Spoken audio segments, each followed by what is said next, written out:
जय जोहार जय छत्तीसगढ़। मैं और राजू नागरची आप मन की मितान और आज मैं आप मन लाए हूँ रायपुर के बूढ़ा तालाब के नया स्वरूप के दर्शन कराए बर। त आवा चलिन देखन कैसे है एक नया रूप।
ए देखो संगवारी हो कतेक सुघर सुघर लइका मन के खेले बर झूलना रैचुली और ये खिलौना रखे गए है।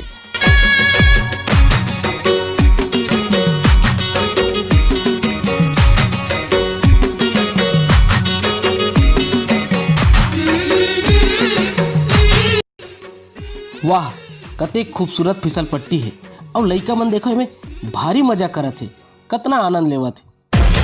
सारंगा सारंगा सारंगा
ये देखो संगवारी हो एक पार से बीच वाला गार्डन में जाए बर तवरे वाला पुल के भी निर्माण करे गए है।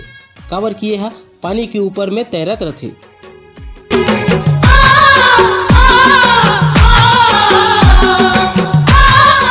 साथ ही यहाँ मोटर बोट की भी व्यवस्था करे गए है ताकि आप अपन फैमिली के साथ यहाँ पूरा आनंद उठा सको, मजा ले सको।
यहाँ के पेड़ पौधा मन ला कतेक सुंदर ढंग ले पेंट करे गे हे, वो मन ला सजाए गे हे, ओमे बढ़िया बढ़िया चित्रकारी गे हे। पाछे दीवाल में भी देखत हो बहुत सुंदर सुंदर चित्रकारी करे गे हे, ये ला भी आप मन देख सकत हो। सारंगा सारंगा सारंगा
त संगवारी हो, कैसे लगिस आपला हमर ये बूढ़ा तालाब के नवा रूप।